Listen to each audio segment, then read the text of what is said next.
3.1절 독립운동이 일어나는 시기에 독립담 통고문이 온 교회에 다 배포되어지면서 매일 3시에 하나님께 기도하자, 주일은 금식하자, 매일 말씀을 묵상하자고 일주일의 분량을 쭉 정해주었는데, 마지막 나눈 말씀이 로마서 8장 말씀이죠. 로마서 8장의 핵심이 뭡니까? 예수 그리스도로 말미암아 우리가 넉넉히 이기리라. 통일을 바라보는 우리 대한민국 백성들에게 넉넉히 이길 것을 말씀을 붙들고 기도하자는 내용이 마무리였습니다. 여러분, 3.1운동 100주년을 맞이하면서 우리가 지금 바라보는 목표는 뭡니까? 독립을 넘어서서 건국을 했고, 건국을 넘어서서 통일을 바라보고 있습니다.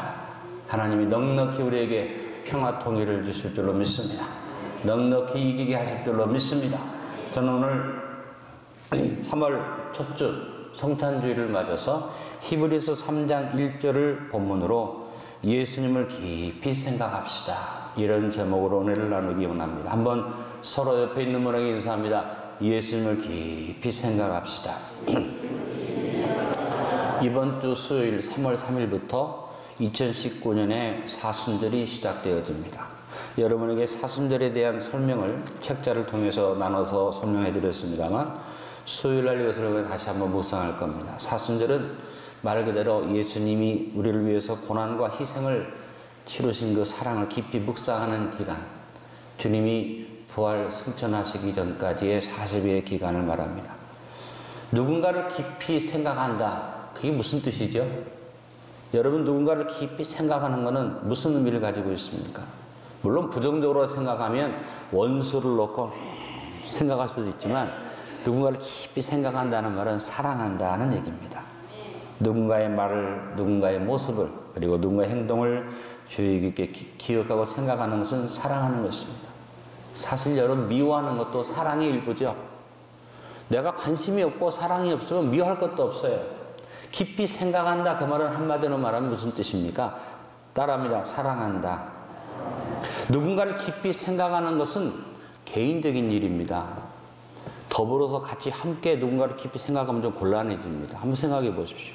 한 대상을 놓고 여러 사람이 깊이 생각하면 문제가 있을 수 있죠. 그러나 우리 예수님에 대해서는 다 함께 깊이 생각할 수 있는 은혜가 있습니다. 왜냐? 예수님은 만민의 구세주이시기 때문인 줄 압니다. 예수님은 우리 모두를 사랑하셨습니다. 우리 모두를 위해서 자신을 전부 주셨습니다. 그래서 우리는 예수님을 깊이 같이 생각할 수 있습니다. 예수님도 우리에게 당부하셨습니다. 얘들아, 나를 깊이 생각해라. 그것이 무엇입니까? 6월절 마지막 만찬 자리에서 주님이 제자들에게 떡과 포도를 주시면서 너가 이것을 먹고 마시며 먹고 마실 때마다 나를 깊이 생각해라, 나를 기념해라. 그래서 오늘 우리가 성찬을 나누는 것은 주님을 사랑하기 때문에 주님을 깊이 생각하기 위해서 하는데, 이것은 내가 원하는 것 아니라 주님의 명령이다. 나를 사랑하셔서 모든 것을 주신 예수님의 명령이 성찬을 행하면서 나를 깊이 생각하라 하셨으니, 여러분 오늘 예수님을 깊이 생각합시다. 오늘 첫 번째 생각하고 싶은 것은, 성찬을 나누면서 우리가 뭘 생각해야겠느냐, 오늘 본문에 히브리서 3장 1절에 말한 것처럼 함께 하늘의 부르심을 입은 것을 깊이 생각합시다. 우리를 부르신 분이 누구냐? 우리가 오늘 깊이 생각하는 예수님이 우리를 부르셨어요. 우리를 어떻게 부르셨습니까? 하늘의 부르심으로 부르셨죠. 여러분, 저하고 여러분은 그냥 부름받은 게 아니라 하늘의 부르심을 받았습니다. 하늘의 부르심을 받았다 하니까 어떤 분은 걱정을 해요. 나보고 벌써 천국 가자는 얘기야? 그런 의미가 아니고 하나님이 먼저 여러분을 부르셨다, 그 얘기입니다.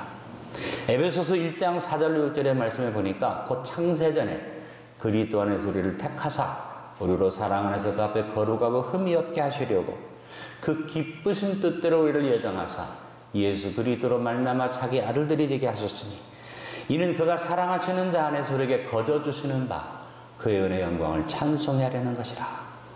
하나님이 하늘의 부르심을 나를 부르셨다는 얘기는 뭐냐면, 따라합니다. 먼저 택하시고, 먼저 뜻을 가지시고, 먼저 예정하셔서 먼저 아들들 되게 하셨다. 누구로 말미암아? 예수님으로 말미암아. 은혜입니다. 여러분, 하나님이 나를 먼저 알고 하나님 먼저 나를 택하시고 난 아무것도 아닌데, 아무 존재도 없고 가치도 없는데 하나님이 나를 먼저 부르셨다는 것입니다. 여러분, 세상의 종교는 내가 찾아가는 겁니다. 내가 원하는 대상을 찾고 내가 신을 찾아갑니다. 그러나 기독교는 그렇지 않습니다. 주님이 먼저 나를 찾아오시고 먼저 나를 부르시고 은혜입니다. 찬송가 90장에 뭐라고, 주 예수 내가 알기 전 날 먼저 사랑했네. 그 크신 사랑 나타나 내 영혼 거듭났네. 또 뭐라고 하면, 내 친구 되신 예수님 날 구원하시려고 그 귀한 몸을 버리사 내 죄를 대속했네. 하늘의 부르심은, 하늘에서 나를 부르시는 하나님이라는 의미도 있지만 더 중요한 의미는 뭐냐면, 하나님이 나보다 먼저 나를 먼저 부르셨다. 은혜입니다. 아무 가치도 없는 나를 먼저 생각하시고 먼저 택하시고 먼저 뜻을 가지시고 먼저 예정하시고, 여러분 감격하시길 바랍니다. 이것을 나 혼자 받은 게 아니라 부르심을 입은 형제들아, 저하고 여러분 같이 그 영광 가운데 같이 들어왔습니다. 개인적으로 깊이 생각하는 문제가 아니라 같이 더불어서 우리 형제된 우리가 나를 먼저 부르신 주님을 깊이 생각하자. 여러분, 함께 생각한다는 말이 영어로 보니까 share in the heavenly calling을 했습니다. 하늘의 부르심을 share, 같이 나누자. 우리는 하나님의 부르심을 입었다는 것을 같이 나누는 것입니다. 부르심을 입은 자에게는 사명이 있습니다. 그냥 부르시지 않았습니다. 오늘 부르심을 주시는 사명을 에베소서 말씀에 뭐라고 그랬습니까? 그가 사랑하시는 자 안에서 우리에게 거저 주시는 바 그의 은혜의 영광을 찬송해 하려는 것이라. 이사야 선지자가 말합니다. 하나님 우리를 부르신 것은 그 영광을 찬송하게 하려고 부르셨다. 여러분, 하나님이 저하고 하늘의 부르심을 부르셨다. 그 말은 먼저 나를 부르셔서 하나님의 영광을 찬미하게 한다는 것입니다. 오늘 성찬 나누면서 예수님을 깊이 생각합시다. 나는 먼저 부르심을 받았고 하늘의 영광을 찬송하는 자리에 서 있습니다. 그 감격으로 오늘 성찬에 임하시고 여러분의 인생의 삶이 항상 이것을 생각하시길 간절히 바랍니다. 큰 소리로 고백합니다. 나는 하늘의 부르심을 입은 사람이다. 가장 큰 자부심을 세우는 일이 될 줄로 믿습니다. 두 번째, 성찬 나누면서 우리가 함께 거룩한 형제들이 되었음을 깊이 생각합시다. 예수님 우리를 부르셔서 구원하셨다. 그 구원에다 옷을 딱 입힙니다. 예수님이 저와 여러분을 죄에서 건져내서 구원하셨는데 벌거벗은 그냥 아무것도 옷을 거치지 아니라 우리를 옷을 입히셨어요. 거룩하게 하셨다는 겁니다. 여러분, 저하고 여러분은 이제 그냥 구원받고 죄사함 받은 정도가 아니라 거룩함의 옷을 입은 사람들인 줄 믿습니다. 거룩하게 한다는 말은 하게하죠. 구별한다는 뜻입니다. 하나님의 것으로 구별하시고 하나님의 자녀로 구별하시고 하나님의 소유로 구별하시고 하나님이 책임지는 자로 구별하시는 겁니다. 그래서 예수님을 만나는 사람은 무엇을 구별받습니까? 먼저 영원한 죽음과 구별됩니다. 죄와 철저하게 구별해서 의인되게 합니다. 더러운 것과 구별해서 나를 날로 깨끗하게 하십니다. 우리가 가지고 있는 문제와 고통과 아픔과 절망을 구별시켜서 우리에게 평강을 누리게 하시는 줄 믿습니다. 여러분, 행위적인 구별이 아닙니다. 존재적인 구별입니다. 주님이 아예 나의 존재 자체를 바꾸어 주신 겁니다. 도덕, 수양, 노력, 공로 이게 필요 없습니다. 생명을 바꾸어 주는 거죠. 요한복음 1장 12절에 영접하는 자 곧 그 이름을 믿는 자들에게는 존재적 변화를 말합니다. 행동의 변화, 하나님의 자녀가 되는 권세를 주셨으니, 그리고 그 권세를 주신 것을 통해서 저하고 여러분이 같은 형제 되게 하셨다. 한 가족 되게 하셨다. 히브리서 2장 11절에 거룩하게 하시는 이와 거룩하게 함을 입은 자들이 다 한 근원에서 난지라. 그러므로 형제라 부르시기를 부끄러워하지 아니하시오. 예수님이 저하고 여러분을 형제라고 부르하는 것을 부끄러워하지 아니하신다 그랬어요. 여러분 형제 가운데 사기꾼이 있으면 그 사기꾼이 나 형이요라고 말하기가 부끄러워요, 안 부끄러워요? 아, 형제가 아닌데 뭐가 부끄러워요? 예? 여러분, 형제자매 가운데 뭔가 세상적으로 손가락질 받는 사람이 있으면 여러분 부끄러워요, 안 부끄러워요? 아, 대답 좀 해봐요. 부끄러울 거 아니에요? 근데 제가 하나님 앞에 선 내가 어떤 존재입니까? 정말 더럽고 추하고 세상에서 손가락질 받을 만한 존재인데 예수님이 나를 진기야 너는 나의 형제라 하고 부르시면 부끄러워하지 아니하신다. 솔직히 말해서 우리 교회 성도들 가운데도 우리 교회 성도라고 부르기에 자랑스러운 분들도 있지만 어떤 분들은 때때로 어떻게 부끄러운 사람들도 있을 수 있어요. 과거에 우리 교회에 깍두기 머리 한 분들이 교회를 나오셨어요. 어떤 깍두기 머리가 뭔지 아시죠? 조폭들이. 그래서 머리를 착착 쳐가지고 목에 들는데 몇몇 성도님들이 그래. 목사님, 우리 교회 성도라고 하면 부끄럽습니다. 왜? 포항시내에서 유명한. 근데 요즘도 여전히 직업이 그런 직업입니다. 근데 그런 분들이 교회 와서 막 거들럭거리고 되면 어떡합니까? 아, 또 우리가 옛날에 저 중앙대학 어딘지 아시죠? 우리 교회가 처음 개척했던 뒷골목이 중앙대학인데 중앙대학 대학생이 몇 명 우리 교회를 나왔어요. 중앙대학 대학생이 나온다고 또 몇몇 권사님들이 남이 보면 우리 교회를 어떻게 생각하겠습니까? 물론 세상적인 생각이지만 부끄러워할 만한 사람들이 올 때도 있잖아요. 그런데 여러분, 우리가 주님 안에 생각은 뭐냐면 다 똑같은 부끄러움이 없는 형제로 부름받았다. 여러분, 예수님이 우리를 향해서 형제라고 부르기 부끄럽지 아니하신다 그러는데 우리가 옆에 다른 형제를 놓고 부끄러워하다고 말하면 큰일 나죠. 여러분, 함께 부르심을 입은 거룩한 형제임을 기뻐하며 깊이 숙고하시길 간절히 바랍니다. 한번 옆에 있는 분을 쳐다보세요. 그리고 여러분이 그 옆에 있는 분에게 인정을 해주시기 바랍니다. 그대의 모습 속에 주님이 계십니다. 세상에서 소외되고 세상에서 버림받고 세상에서 손가락질 받고 세상에서 무시당하고 세상에서 존재가치가 없고 세상에서 천박한 그런 이웃이 내 옆에 있어도 주님 안에 있을 때는 그분이 귀한 겁니다. 그분의 세상적인 조건이 중요한 게 아닙니다. 믿음의 형제임이 중요하기에 그대는 소중합니다. 그대는 내 형제입니다. 그대는 참으로 하나님이 사랑하는 사람입니다. 여러분, 이러한 마음으로 우리가 세상에 소외되고 고통당하고 어려움당하는 사람들을 우리 교회 안에 모셔 같이 거룩함을 이루어 가야 될 줄 믿습니다. 여러분, 오늘 성찬 나누면서 예수님을 깊이 생각하는 건 다른 건 아닙니다. 내 옆에 있는 형제를 보면서 그대도 나도 함께 부르심을 입은 거룩한 백성입니다. 이 믿음을 갖게 되길 간절히 바랍니다. 혹 여러분 신앙생활 하다가 부딪힘이 있고 서로 마음 상하는 일이 있어서 아이고 저것도 예수 믿어? 그 다음에 어떤 마음이 있습니까? 내가 저 사람 때문에 안디옥교회 나가고 싶지 않아. 저 사람 다른 교회 가면 안 되겠어? 진짜 그러다가 어떤 분은 우리 교회를 떠나서 다른 교회로 간 분도 계세요. 왜? 인간관계 때문에. 참 불행한 일이죠. 분명히 오늘 말씀에 함께 부르심을 입은 거룩한 형제들아. 때때로 여러분 성도끼리 지내다 보면 인간적인 갈등이 생길 수도 있고 내가 볼 때 그 사람이 인간적인 면이 눈에 보여서 어떻게 저 사람이 저런 행동을 하면서 교회를 나와 이런 마음이 들 수도 있지만 그런 걸 생각하지 말고 저 사람도 하나님이 형제로 불렀다. 우리는 같이 생각합시다. 우리 모두 다 형제로 부르심을 입었습니다. 주 안에 그 사랑을 나눌 수 있게 되길 간절히 바랍니다. 제가 기도 가운데 하나는 요즘 안 하다가 요즘 그런 기도 했어요. 하나님 정은이도 주님 안에 형제 되게 하여 주옵소서. 여러분 정은이가 내 친구입니다. 그러고 보니까 트럼프도 내 친구가 됩니다. 왜? 트럼프가 말하기를 정은이를 놓고 my good friend 그랬어요. 근데 친구끼리도 뭐 같이 모였다가 밥도 안 먹고 헤어지대? 여러분 재밌는 일이죠.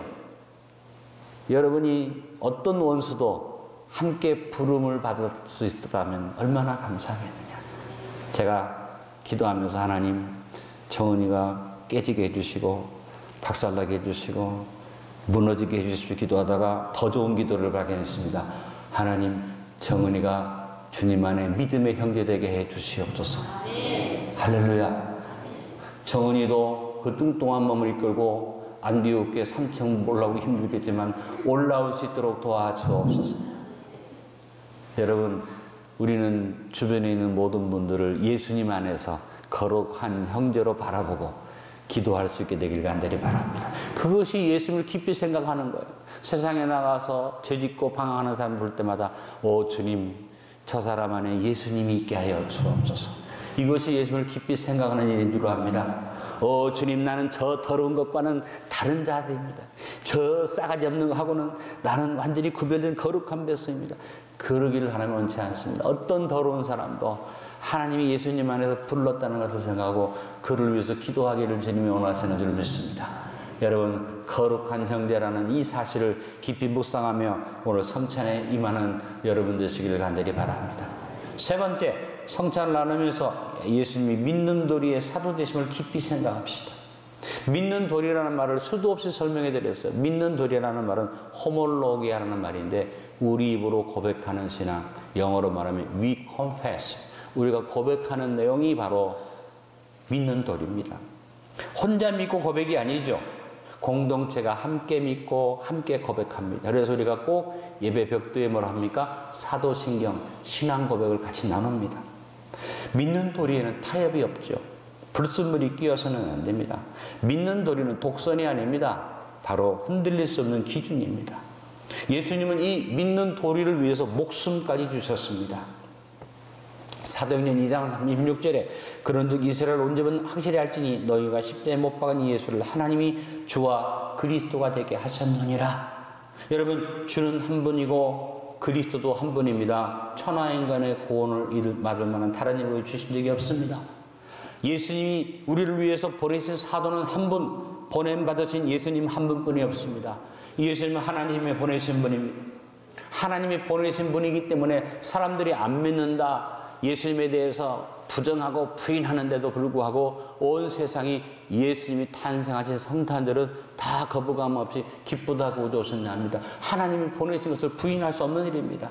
하나님이 보내신 예수님이 요한복음 3장 16절로 17절에 말합니다. 하나님이 세상을 이처럼 사랑하사 독생자를 주셨으니 이는 그를 믿는 자마다 멸망하지 않고 영생을 얻게 하려 하십니다. 하나님의 그 아들을 세상에 보내신 것은 세상을 심판하려 하심이 아니요 그런 말미암아 세상이 구원을 받게 하려 하심이라. 그러므로 우리는 함께 믿는 도리를 같이 고백해야지 돼요. 여러분, 대제사장 되신 예수님 때문에 우리에게 주어진 축복을 묵상합시다. 그게 뭡니까? 내가 당당하게 언제든지 마음에 맘만 먹으면 하나님 앞에 나갈 수 있다. 여러분, 구약에는 하나님 앞에 함부로 나갈 수가 없었어요. 심지어는 뭐예요? 왕 앞에도 함부로 못 나갔어요. 특별히 대제국, 바벨론 제국이나 파사 제국 같은 데는 왕비도 황제가 불러야만 나올 수 있었죠. 그 에스더가 왕 앞에 가는데 왕의 사랑받는 부인이니까 그냥 가면 여보 하고 가면 되는데 여보 하고 들어갔다가 누가 너를 불러냐 그러면 죽는 거예요. 그래서 에스더가 왕이 부르지 않는데 나가려니까 어떻게 금식하고 어떻게 하고 나갔어요? 죽으면 죽으리라. 아니, 사람 앞에 가는데도 얼마나 힘들어요. 여러분, 포항에서도 민주주의 시대지만 그래도 권세 있고 힘 있는 사람, 뭐 국회의원이나 시장이나 부를 때 내가 마음대로 가서 만날 수 없어요. 불러야 가잖아요. 특별히 여러분, 우리 문재인 대통령이 여러분 안 부르는데 청와대 가서 나왔다 그러면 누가 알아줍니까? 내가 대통령을 만나겠다 그랬더니 큰 박살 납니다. 불러야지 가는 거죠. 근데 하나님 앞에는 맘마음 먹으면 가. 왜 아멘 소리가 안 나? 이럴 때 나 같으면 큰 소리를 하겠어요. 나는 하나님 앞에 맘만 먹으면 가. 왜? 예수님으로 말미암아 당당히 나아감을 얻느니라. 왜? 그 예수님이 나의 대제사장 되셔서 내 모든 죄를 다 사하는 역사를 이루어 주셨기 때문이죠. 그 다음에 대제사장의 또 하나의 직무는 뭡니까? 축복 주는 거예요. 축복 주는 거. 하나님이 주신 축복을 가져와서 백성들에게 축복을 빕니다. 여러분, 할렐루야가 왜 생겼어요? 이 축복 때문에 생긴 거예요. 사실은 대제사장이 다 지성소에 들어가서 속죄의 은총을 받고 하나님의 축복을 받아 나와가지고 그래서 어떡합니까? 사람들이 기다리는 이 제사드리러 쫙 백성들이 뜰에 기다리는데 그 앞에 딱 서가지고 신명기 28장 축복을 비는 거예요. 그 축복을 쫙 빌면 백성들이 너무 감격해서 아멘 아멘 아멘 하잖아요. 그럴 때 제사장이 마지막으로 이 축복을 주신 하나님을 찬양하라.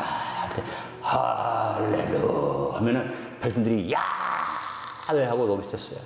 제사의 마지막에 하나님의 축복이 울려 퍼질 때 하나님을 찬양하는 역사가 있었어요. 그게 바로 만세예요. 그게 바로 영원하신 하나님 앞에 영광 드리는 만세였어요. 여러분, 하나님 앞에 우리가 받은 것 가운데 큰 것은 뭐냐면 죄사함만 받는 게 아니라 복 받아요. 오늘 여러분이 성찬을 나눌 때 죄사함의 은혜만 입는 게 아니라 여러분에게 축복이 쏟아져요. 아멘. 근데 그 축복이 어떤 정도의 축복이냐? 24시간 복이 쏟아져요. 그것을 성경이 뭐라고 표현했습니까? 히브리서 4장 14절로 16절에 그러므로 우리에게 큰 대제사장이 계시니 승천하시니 곧 하나님의 아들 예수시라. 우리가 믿는 도리를 굳게 잡을지어다. 우리에게 있는 대제사장은 우리의 연약함을 동정하지 못하실 리가 아니요 모든 일이 우리가 똑같이 시험을 받으시니로되 죄는 없으시니라. 그러므로 우리는 긍휼하심을 받고 때를 따라 돕는 은혜를 껴여 은혜의 보좌 앞에 담대히 나갈 것이니라. 24시간 부어지는 복을 오늘 히브리 기록자가 뭐라고 말합니까? 때를 따라 돕는 은혜. 큰 소리로 갑니다. 때를 따라 돕는 은혜. 24시간 그때마다 분초마다 때를 따라 돕는 은혜가 하나님으로부터 계속 부어지고 있습니다. 여러분, 예수님을 깊이 묵상하는 사람은 한순간도 그 축복을 놓치지 않고 내 것으로 받아들이고 내 축복으로 받아들이고 때를 따라 돕는 은혜를 누리고 사는 것을 믿습니다. 이것을 묵상하는 것, 나를 위하여 주님이 때를 따라 돕는 은혜를 베푸심을 확신하는 것, 이것이 예수님을 깊이 생각하는 것입니다.